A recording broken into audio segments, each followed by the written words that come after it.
ever, hold on, let me get this recording so that you guys can have it and share it. Thank you so much. I've been doing Zoom calls for 3 years and I still don't typically hit the record button. Okay. So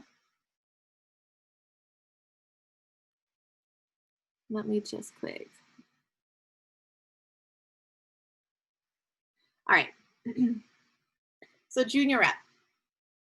The reason that I find so much value in it and so much excitement is because it's a really big deal. I think personally it's a big deal because usually when somebody hits junior rep, their conviction changes quickly.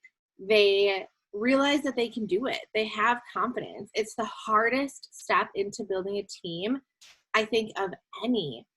But once you do it once, you realize that it's possible. So your confidence for hitting senior rep and director and everything beyond absolutely changes. I think it's the biggest hurdle. And once that mindset switches, it's a total game changer in this business, whether it's in Zaya or any other company in social selling. Knowing that you can do it, knowing that you can achieve that, knowing that you can be a team leader and hit junior rep was absolutely a game changer for me in Zaya, like 100%. I'll never forget that feeling. I actually still have the letter when you hit junior representative. It's my first one in here. They look a little bit different now, but this was the letter that I got when I hit junior rep. You guys can see that. And I keep it out. I keep it at my desk because it really did mean that much to me. So my absolute favorite rank to hit was junior rep, no joke. The other stat that I want to share with you guys on junior rep that a lot of people find kind of shocking is that under 20% of people will hit junior rep or higher.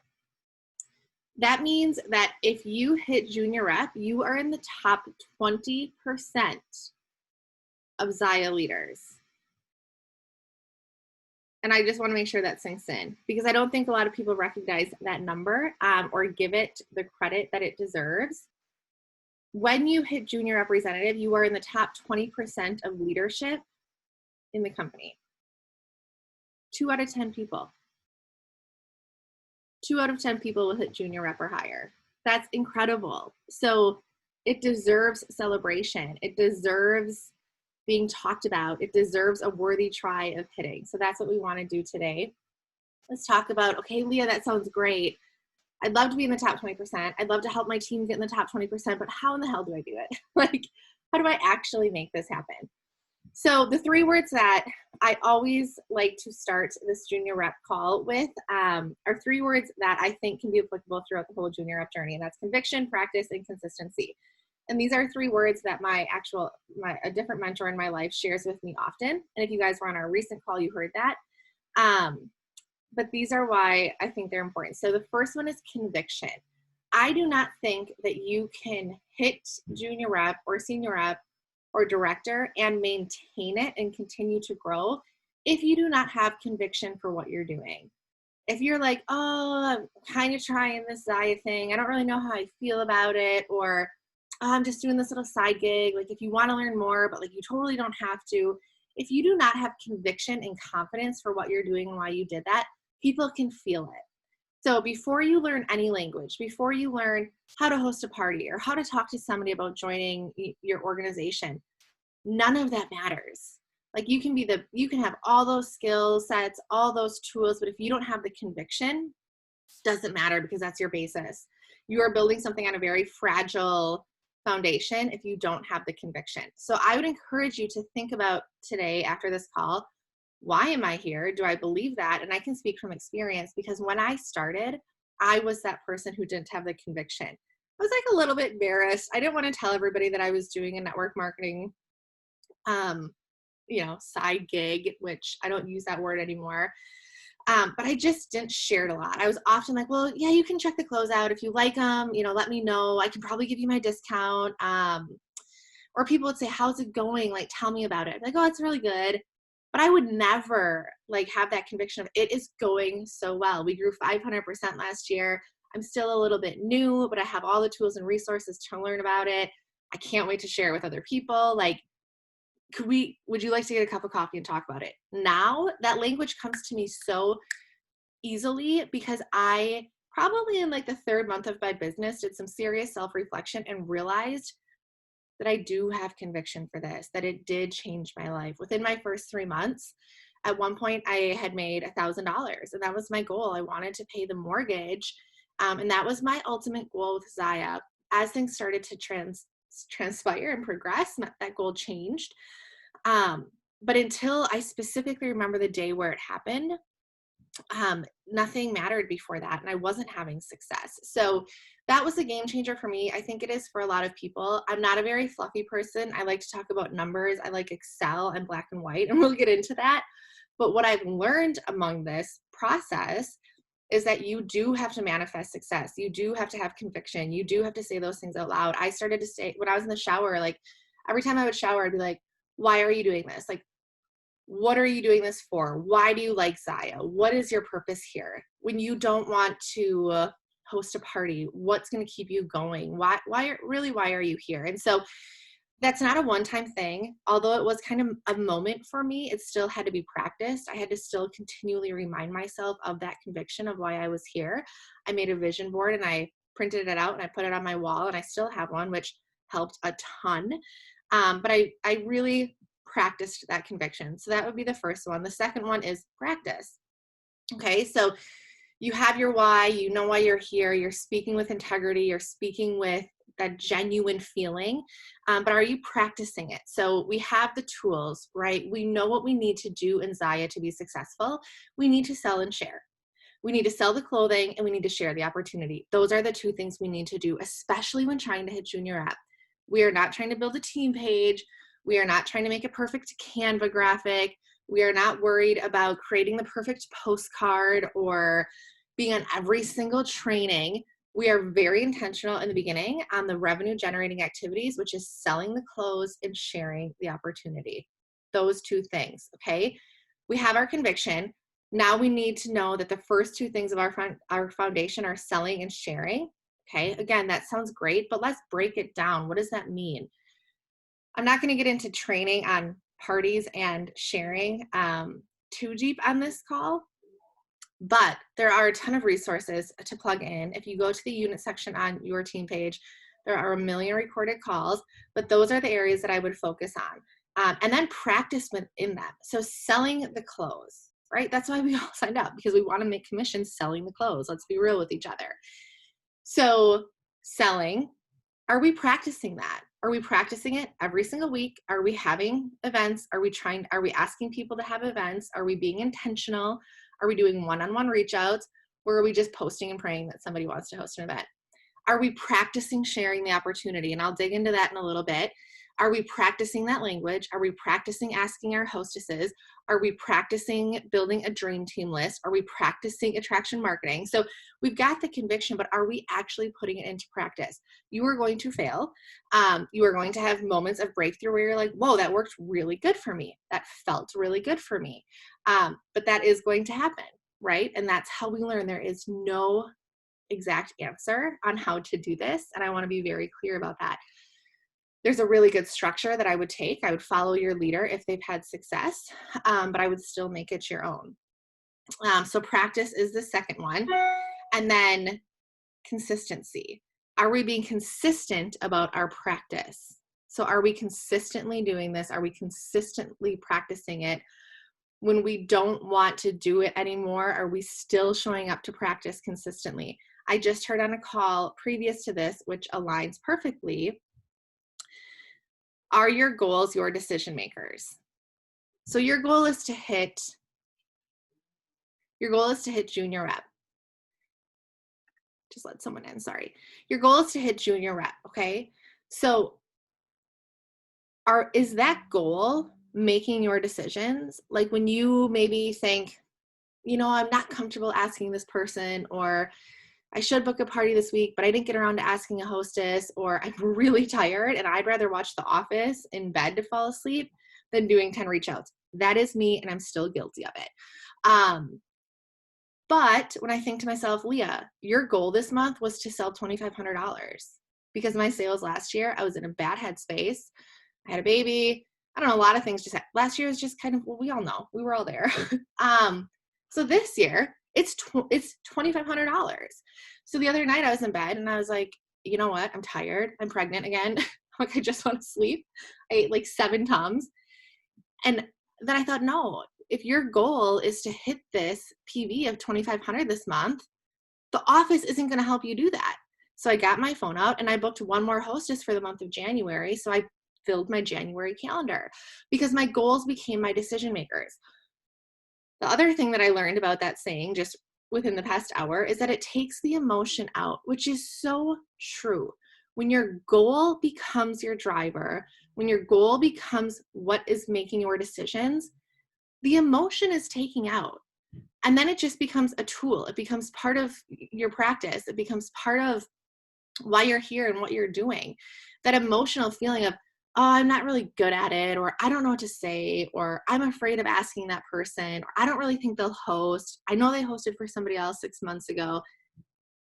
What's your goal? Your goal is to hit junior rep. So your decision is, I'm going to do that reach out. I am going to try harder in this party to show up and do lives because my goal is to hit junior rep. All of that other emotional piece of it is taken out in that moment, and it is the most freeing feeling in the world. It's like somebody cuts off the handcuffs. Again, it takes practice.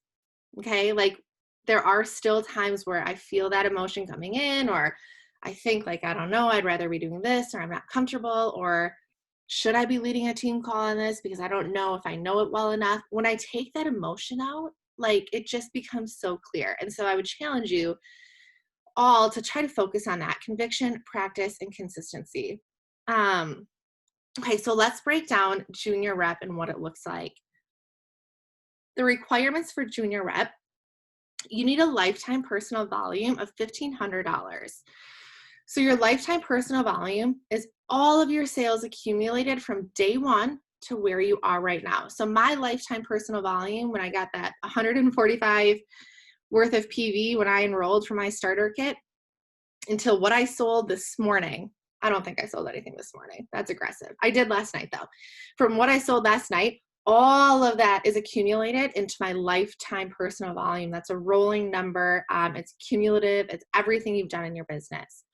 So your lifetime personal volume has to be $1,500. Okay. I typically tell people, let's do that in your first 30 days because people are excited. You have your launch party. You can still book 3 other events within that first 30 days because the energy is so high. Just it requires that practice. But let's try to hit that 1,500 in your first 30 days. If not, if you haven't, that's okay. Today can be day 1 of 30, and let's make it happen. So your lifetime PV has to be $1,500 in a given month. So if you wanted to hit junior rep in the month of February, you would need to have $600 in group volume in the month of February. And your first level, meaning anybody that you personally sponsored, whether it's 1 person or 10, the combined volume of your first level has to be $600.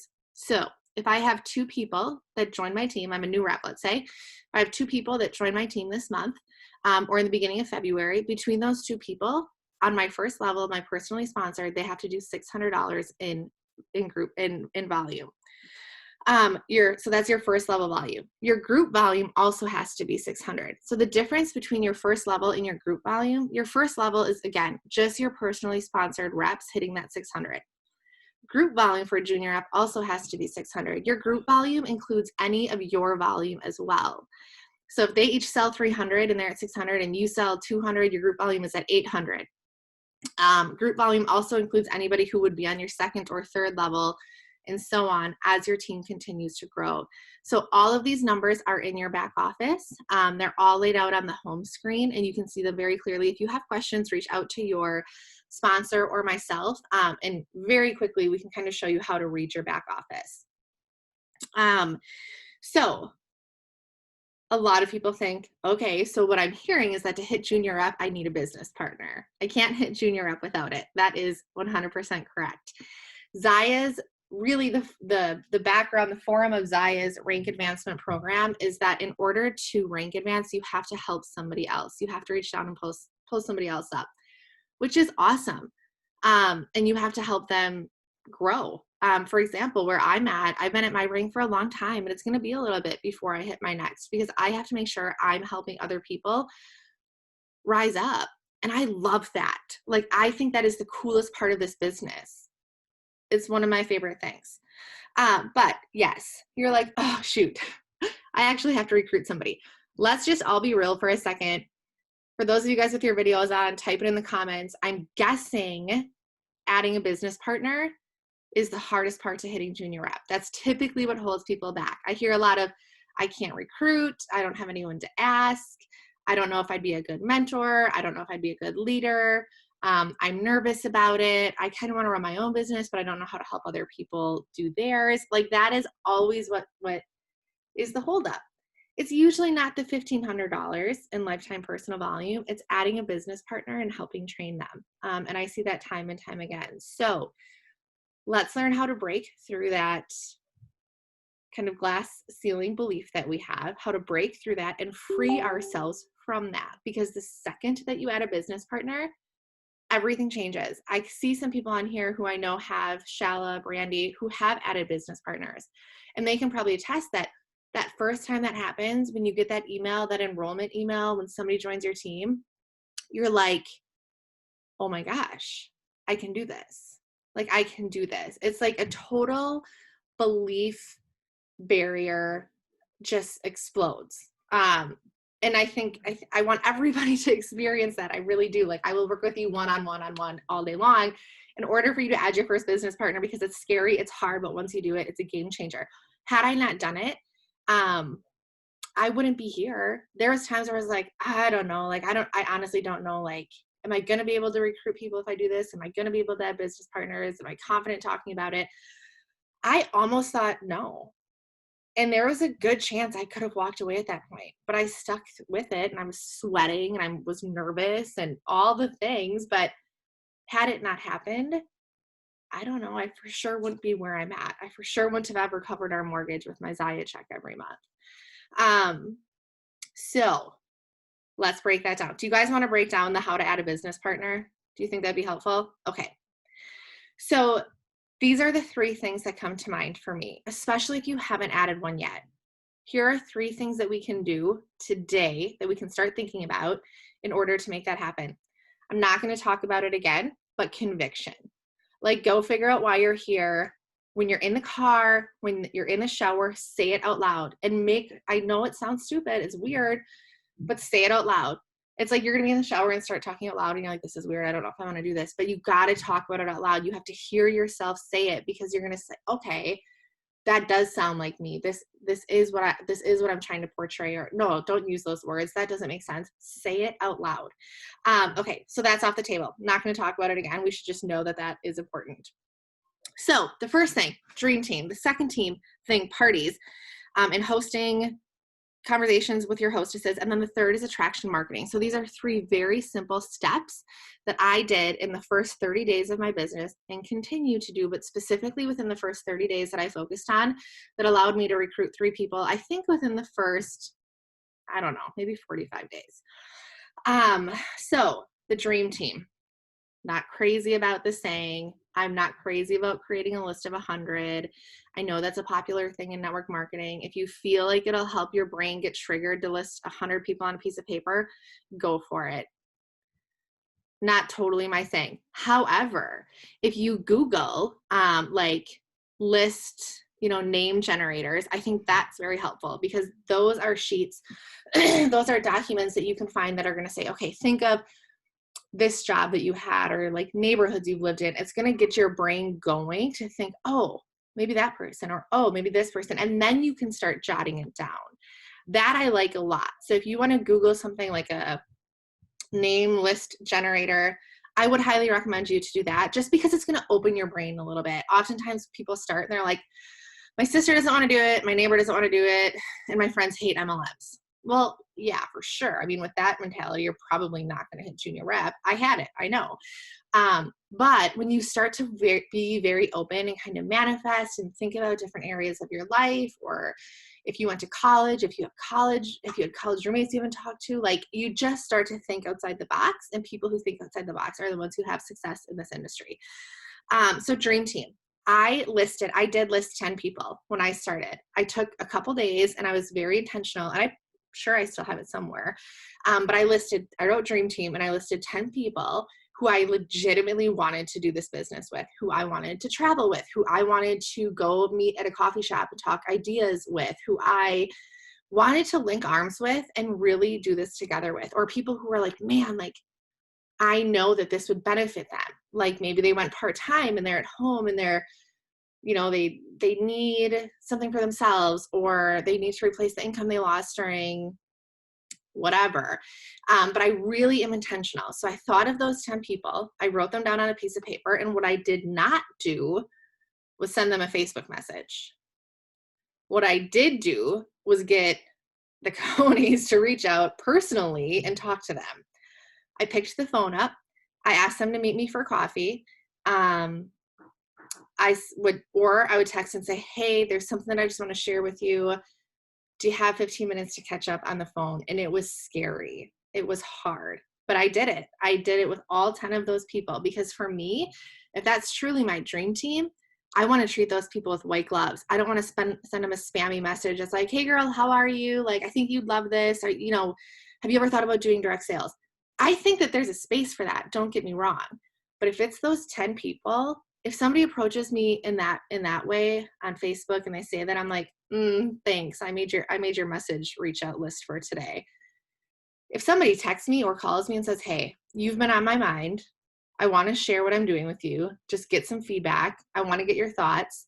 Would you mind meeting me for a cup of coffee? If somebody texts me that or calls me and sends me a voice message and says that, I'm probably going to do it. But if they send me a Facebook message saying, hey girl, like, how have you been? It's been a while. I think you love what I'm doing. I don't know for sure if I'm going to respond. So those 10 people, man, they got like the golden treatment. And I continue to add to that list as people pop up in my mind, as I have really good interactions with people. That's an ever-growing list, but that is white glove treatment. The second is through parties. Okay, so having events. When I looked at my numbers, I think it was like 67% of my immediate business partners that I've had join over the last almost 3 years have come from Facebook parties. I wouldn't have guessed that. Like, that stat surprised me. I spoke at Summit last year, and so I spoke on recruiting, and I ran a bunch of numbers and did some digging, and that stat was very shocking to me, and I'm glad that I learned it, because it's changed my business. So Facebook parties, if you don't know what to do, if you're stuck, put a party on it, right? That's what people say. I hate, like, put a party on it. Like, just go have a party. Like, yeah, that sounds great. But, like, that language is just kind of, ugh, I don't know. I don't love it. But what I do love is thinking, okay, exposure. If having a Facebook party means that I'm going to have exposure to another group of people, that I get to share this awesome brand with another group of people through literally 3 days of posts and live videos, yes. Like, to me, that makes sense. Like, throw a party on it. Ooh, rah, rah. I don't like that. But if I'm going to have a Facebook event for somebody, if I'm going to have a Facebook pop-up shop so that I can gain exposure, right? Like, do you see how those different thoughts work? It's the same thing, but it's not like gross and MLM-y. It's like true conviction. I'm going to have a Facebook pop-up so that I can share this brand with other people because I love it, and at the same time gain exposure. And I want to do a really good job. I want to be personal. I want to be a personal shopper. I want to do live videos to show my face. That is going to get people interested. Okay. They can feel that energy. So I know that having 4 events a month will get my business to a place where I'm going to have some traction at some point. So not always, I don't always have 4 a month, but when I started, I absolutely was trying to have 3 to 4 a month. It was a non-negotiable. I had a couple non-negotiables when I started. That was one of them. So let's say you're in a Facebook pop-up shop or a party, whatever you call it. and you get an order. Awesome, right? You do the thank you post, you reach out and say, hey, Brandy, saw your order come through. Thanks so much. As soon as your product delivers, I'll reach out to make sure that you love the fit and everything is great with your item. Okay, so now I've reached out on a personal level. I did the post in the group, right? But I also made it personal with Brandy, who just bought something. So now Brandy has an expectation that when she gets her item, I'm going to reach out to her, right? So it's not creepy. It's not weird. She knows I'm going to reach out. So I reach out to Brandy when it comes and I say, hey, Brandy, looks like your joggers arrived. Let me know when you have a second to try them on, and let's make sure they're perfect. So she says, yep, tried them on, love them. Thanks so much. And then I can say that now here's my opportunity to be of service to Brandy because she loves her joggers. She had a good experience.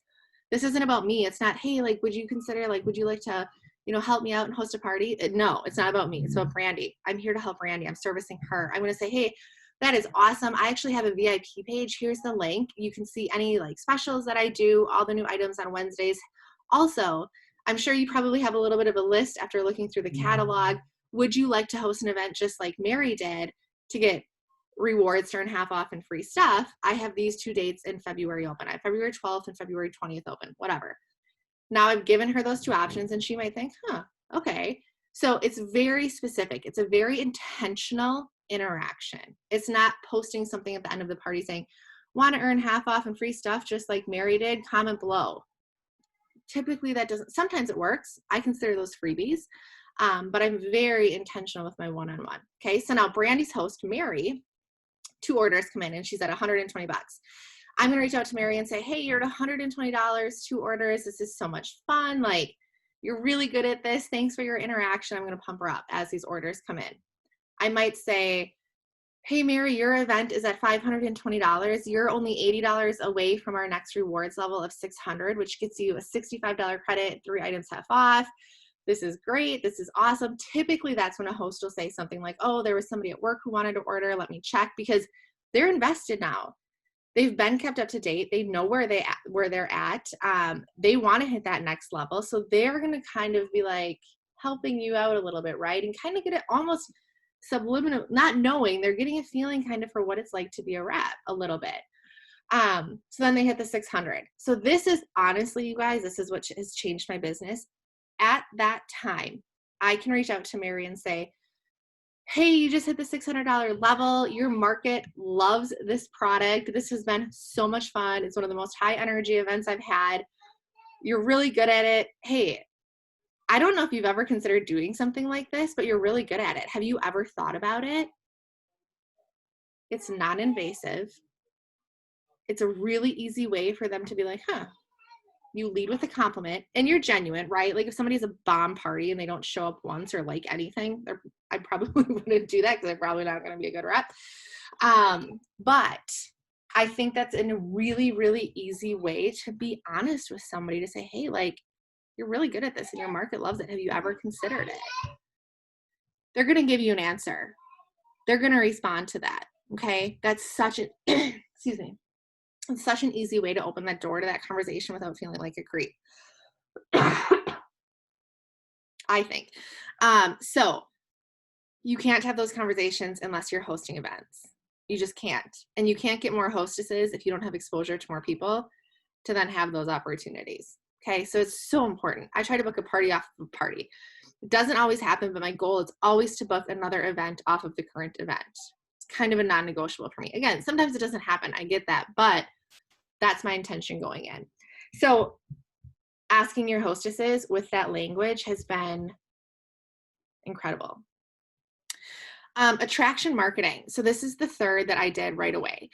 And attraction marketing for myself was using my public profile probably once a month at most to do a post that was sort of giving a glimpse into what I was doing. And I can share with you guys, or if you search on the Grow and Celebrate page, just search the word attraction marketing and you will see a million different examples.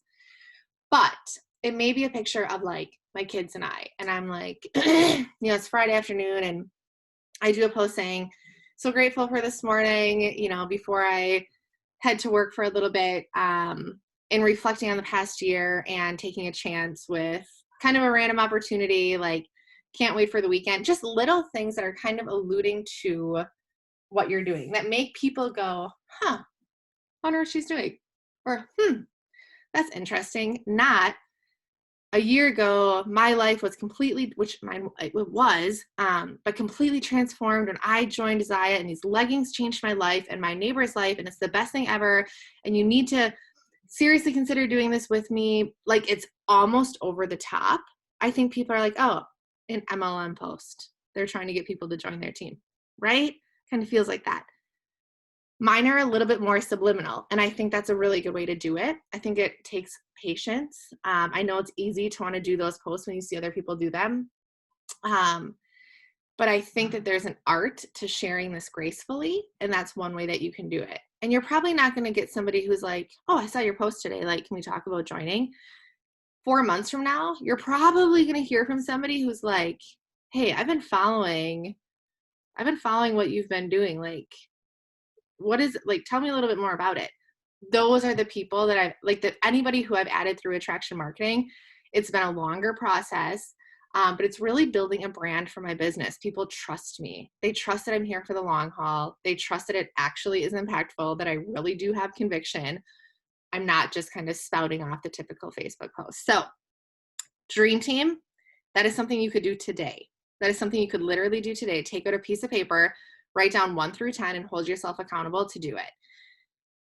Book 4 events. If you don't have 4 events booked for February, push yourself to do it. That language is a little bit easier. Sometimes, you guys, when I am stuck and I feel like I can't book an event, I will take my phone out and I give myself the 3 scroll challenge. And I will scroll and I'll stop it. And from that group of people in my directory, I'm like, who of these people can I reach out to? And if it's like all my uncles and like, you know, like my priest, I'm probably going to scroll again. But I get 3 scrolls. I get 3 scrolls and stops. And of those stops, I have to message somebody. Here's the reason I love this. When I was in my 3rd month of business, I had a ton of anxiety around it. I was like, I can't do this. I hate this. I couldn't even fall asleep good because I just felt like I was failing. I went outside and I sat on my patio. And I took my phone out and I was like, Leah, I'm so sick of you for thinking about trying to book a party and saying you can't do it and living in this space of frustration. You are not going in the house until you do it. You are literally not going in the house until you book an event. And I challenged myself. And I remember Amanda Mix. It was a girl that I went to college with. She happened to be in the A's. I reached out to her. I was super scared. I was embarrassed. I was like, don't send it. Don't do this. Don't send it. I sent a message. And she's like, yeah, sure. Sounds great. And I was like, I'm such an idiot. Like, for the past 3 weeks, I've been living in this like fear and this anxiety and I can't do it. Like, just do it. So I could probably still find that first message to her, but I think it said something like, hey, Amanda, it's Leah. Hope you're having a great summer. Hey, listen, I just started with this new company. Love it. Not sure if you've heard of it. But I love the clothes. I'm trying to share them with more people. Would you consider hosting an event with me to earn free clothes? I have these 2 dates available. So that message is definitely a little bit more, hey, would you help me out? And in return, you're going to get these items half off and free clothes. Like, those messages are a little more to the point, and sometimes it's okay. Because in those messages, you don't want to be like, hey, how are you? And they respond. And then all of a sudden at the end, you hit them with an ask. That doesn't feel good. Like, I don't like when people do that. When they're asked, like, trying to be like, hey, how are you? How are things? How are the kids? Oh, hey, by the way. And you're like, oh, so that's why. Like, I would rather have a message that was like, hey, hope you're having an awesome summer. I hope your wedding planning is going good. I know it's been a while, but I'm really trying to expand my business. It would mean a ton to me if I could introduce this to a little bit of your market, and in return, I'll get you half off and free items. Like, if I get that message, I'm like, okay, they were straight up. They were honest. Like, yeah, I'd like to do, like, I'll help them out and get some free stuff. Totally different. So those are what my like scroll and stop messages usually look like. So those are the 3 things: Dream Team, events so that you can have conversations about hosting, and then attraction marketing. And I wouldn't do a ton more than that. I wouldn't overthink it. I would just start taking massive action today. I would start taking massive action today in those areas to hit junior rep by whatever date that you want to do it. So with that being said, what questions do you guys have? Where are you like, okay, Leah, that sounds great, but like I've tried it, it doesn't work? Or what else is holding you back maybe that wasn't covered? Do you guys have any questions? You can put them in my comments or unmute yourself and feel free to ask anything. No question is a bad question. That is for sure. 3, 2, 1, go is my new motto for sure. Yeah. And I try to do that. There are times where I get stuck. There's been seasons of this business where I just feel like I can't move forward. And I'm not booking or I'm not adding business partners. And I just feel really stuck. And it can last like a long time. I mean, for me, it can last like 4 to 6 weeks. And then all of a sudden one day, you're right, Brandy, like I wake up and I'm like, pick your phone up, do something. Even if it's like making a post, but take one step. Take one step. Like I didn't have parties in December. I had very few orders. I had a very, very low PV. And then in January, I kind of just decided to take massive action. And now getting emails of like customer orders, I'm like, oh my gosh, yes. Like that feeling of excitement is back. Like getting an email of a new order. For me, those are all little wins. Like put yourself in a position to get little wins so that it carries you to the next benchmark. Like, okay, if I get a new order, like that's going to get me excited for a couple days, right? Then I get another one. Where if you don't have any of that, you're kind of like, why am I here? What am I doing? Nothing's working. You don't have any little wins to carry you through to the next breakthrough, in which this case is hitting junior rep.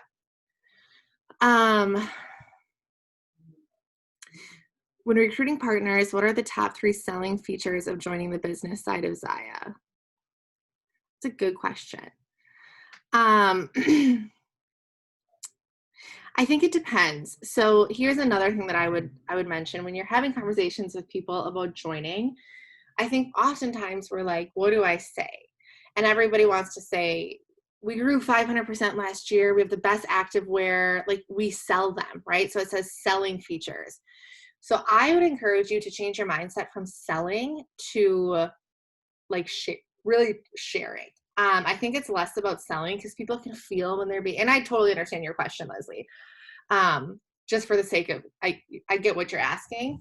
But I try to take the selling out and make it more of like a sharing. So if someone says to me, like if I'm talking to a hostess and they say, yeah, I'd like to learn more, like, I guess I haven't thought about it, but I guess I'm not really sure what it would look like. Say, okay, like connect with them, get them on the phone, but ask questions. I think we immediately want to go into giving and answering and ending with like periods and exclamation points, where if we stop and we trust the process and we start asking questions about them, it's a game changer. People want to talk about themselves. People want to share what's holding them back. People want you to know maybe why they don't want to do it. And you can't really uncover somebody's objections if you're not asking questions. I always say, if people are telling you no, keep going. You're doing it right.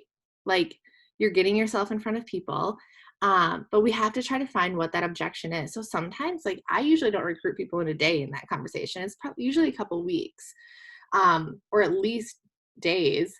And so if they say, sure, tell me more about it, I might say, okay, like there's so much information. Like, what's the first thing that comes to your mind when you think about something like Zaya? Like, what's the first thing that comes to your mind in regards to excitement about why you would want to, and maybe something that would hold you back? That's scary because immediately That's not playing, that's running. It's him playing. Because you're like, hey, I have somebody who's interested. I just want to like get them all the information and like I don't want to lose them. You step back and start asking open-ended questions. It's totally different. They may say, well, I'd be excited to like make some extra income, but I'm just not good at selling. It's a pretty common one. Okay, well, you could say, oh, like, don't be afraid of it. It's really easy. Or you could ask more questions. Do the feel, felt, found. Like, hey, I totally understand how you feel. I felt that way too. But what I found was that I wear these clothes. I like them. So it actually became very easy to share, just like I share my favorite Starbucks drink. So like, I hate the word selling.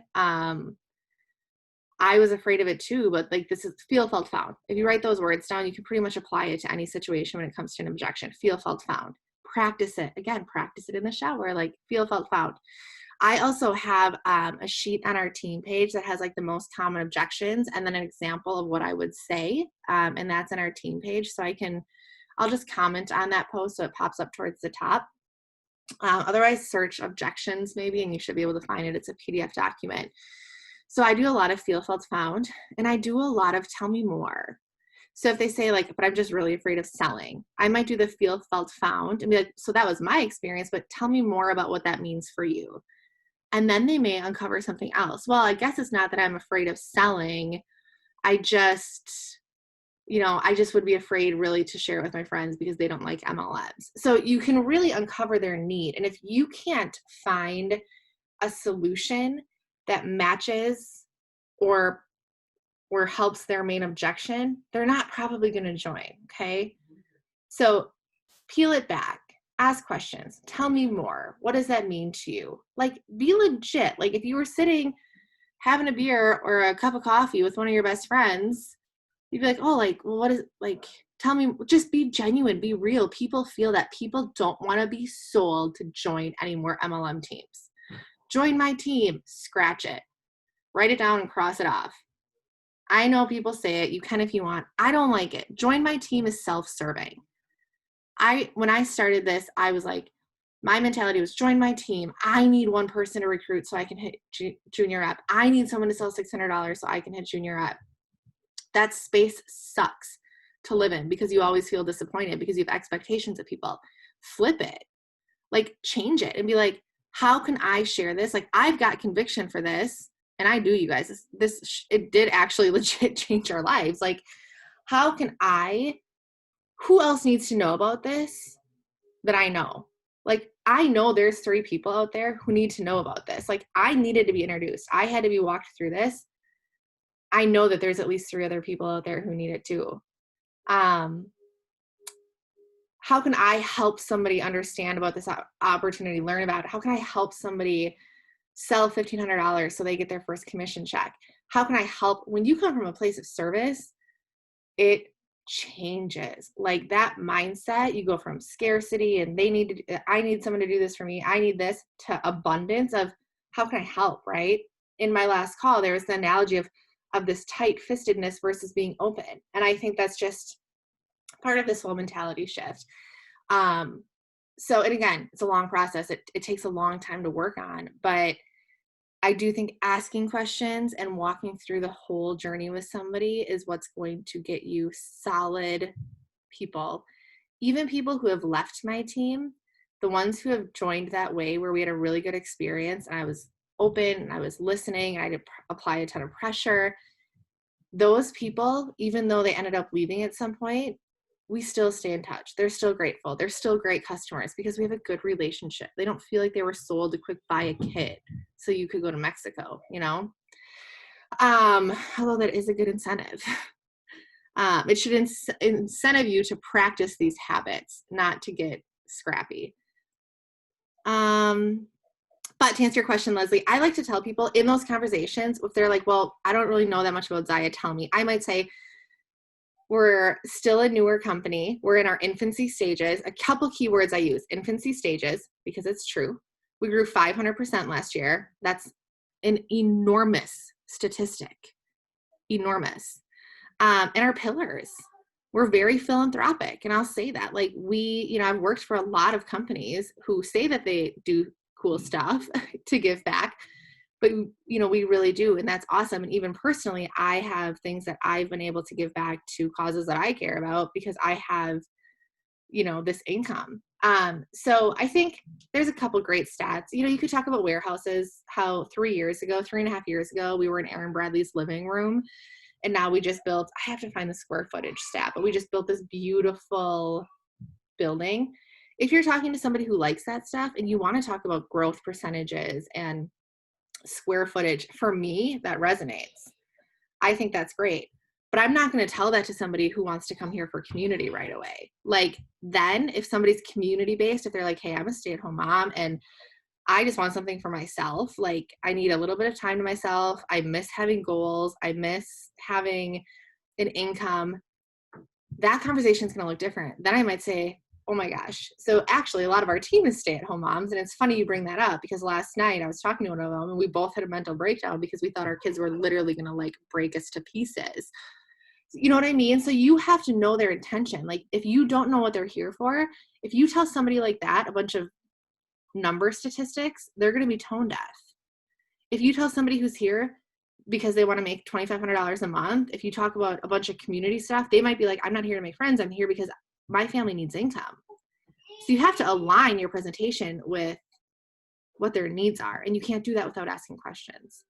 How would you approach the you don't actually know the person on Facebook message? It's a good one. I think that there's still a cold bucket approach. If they're not part of a party, if there's somebody you don't know, like on Instagram, when I started, I did 10 messages in the morning before I got out of bed, 10 at night. Like, I just did. I didn't love it. But although Shayla's on this call and she was a cold message, and she's now one of my top leaders. So I did that because I knew my funnel had to be a lot bigger, because to recruit someone from a cold message, you got to do a lot more reach outs versus your dream team. That funnel is a lot smaller to get someone to add. So on Instagram, typically it's like, I'll take a second, I'll look at their profile and I'll say, hey, Danielle, like, I just came across your profile. I also have 2 little boys at home. Things get so hectic. Hey, I wanted to just reach out. I actually recently joined an activewear company. Not sure if you've heard of them, but we're growing really quickly, looking for a couple key partners or a couple of key people to partner with as I start this journey. Can I send you some more information? Not, would it be okay if I send you more? Or like, you have to ask for a response. So can I send you more information is a yes or a no. And then sometimes people respond. A lot of times they don't. Cold messaging is a little bit harder, but it does work. I wouldn't, if you're really here to take massive action, I wouldn't totally disregard it. But I also won't just copy and paste to 100 people. I would try to use their first name in the message. It might take you 10 minutes to send 10 messages, but it's a way to do it.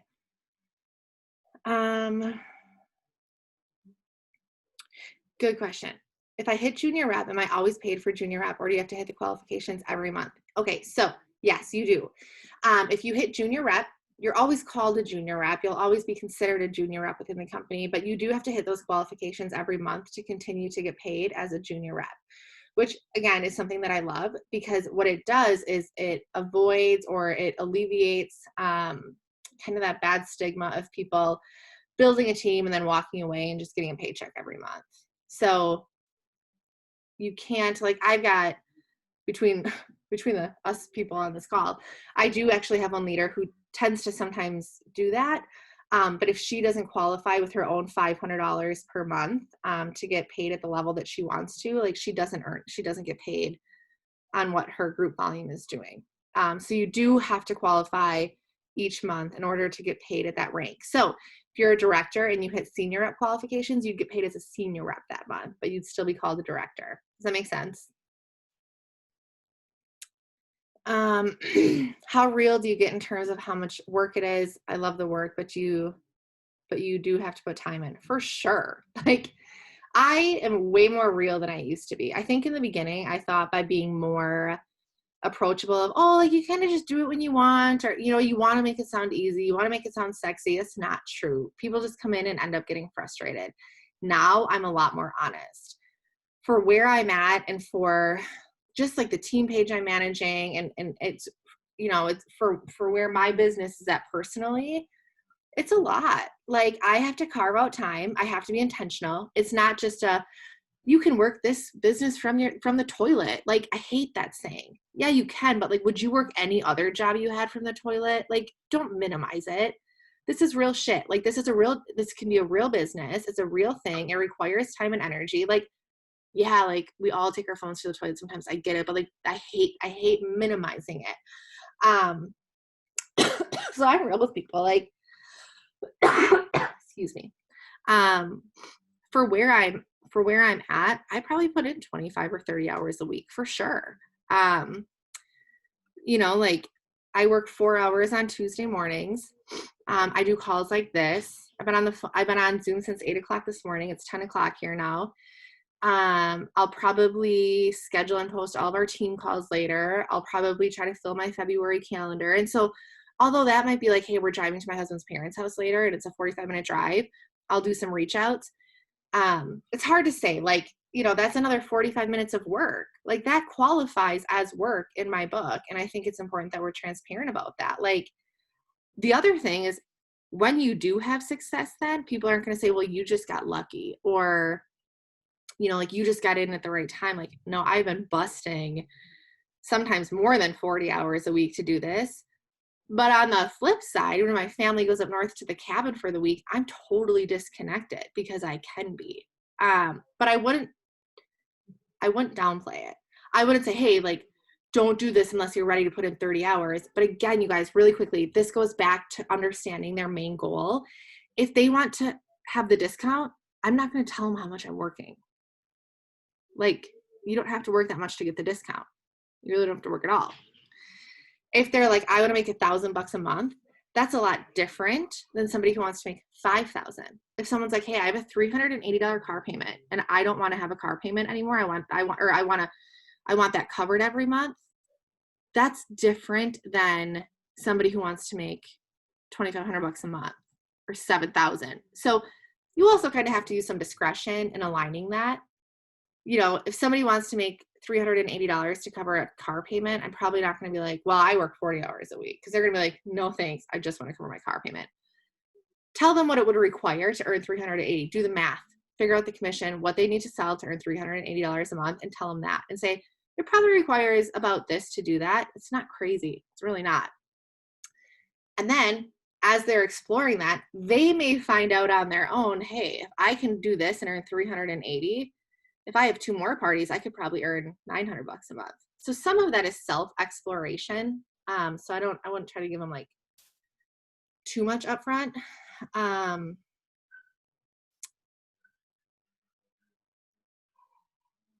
If you become a junior rep and they cancel, can you lose your promotion? You would still be called a junior rep, I think, but if there's one person on your team who's making up that $600 level 1 volume each month, and they would cancel or leave and you don't have any other business partners, then you wouldn't be able to get paid as a junior rep anymore. Does that make sense?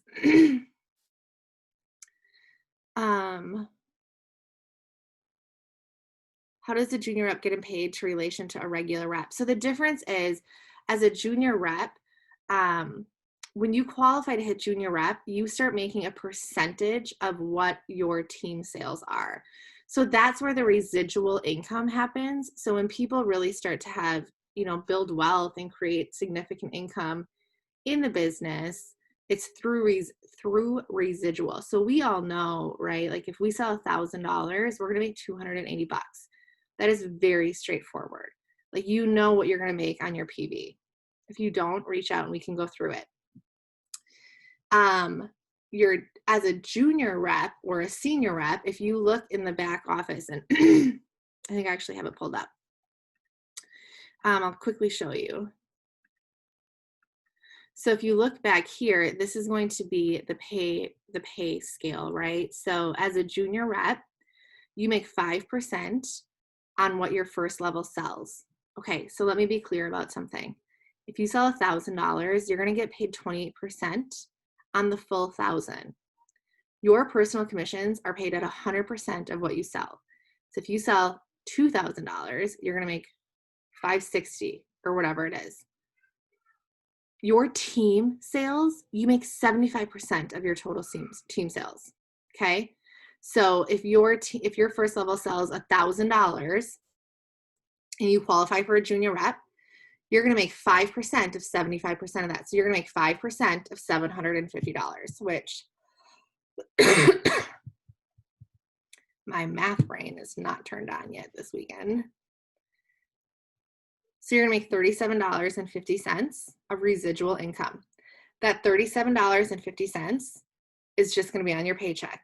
And when that happens, you guys, like I remember the first time that I had income on my paycheck that wasn't for my personal sales, I was like, oh my God, this could be so big. Like this could be so cool. This could be incredible. And so for me, that was another breakthrough moment in my business. But again, that it's not free income. Like if you're not mentoring, if you're not helping your team, if you're not explaining to your level ones how to do the business, if you're not showing up for their first party, if you're not reaching out to them about their goals, that's why you get paid, because you're spending your time from your personal business on your team. That's why Zaya pays you, because Zaya is saying, thank you for reaching out and doing the training for us and getting more feet on the street. We're going to reimburse you. We're going to pay you for that.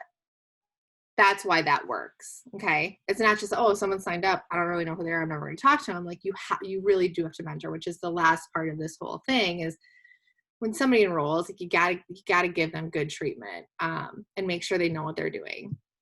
So that hopefully answered that question. And then you can see how it increases.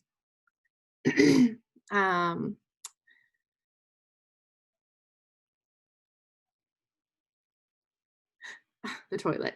Okay, do you guys have any questions? It's 10:03. This went so much longer. I just get really passionate about Junior Rep, so I apologize. It was a full hour.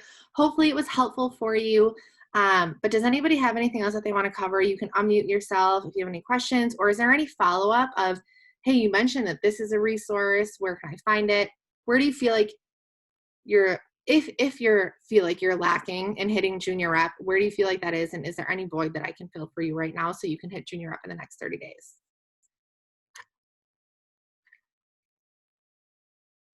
No? Okay. Then in that case, just go take some action and let's have a bunch of people hit Junior Rep and join the top 20% of leaders in this organization. So hopefully this was helpful for you guys. Please feel free to reach out. My name is my name on Facebook, everywhere else, but I'm more than willing to help. So have a great weekend. If you guys need anything, let your sponsor or myself know.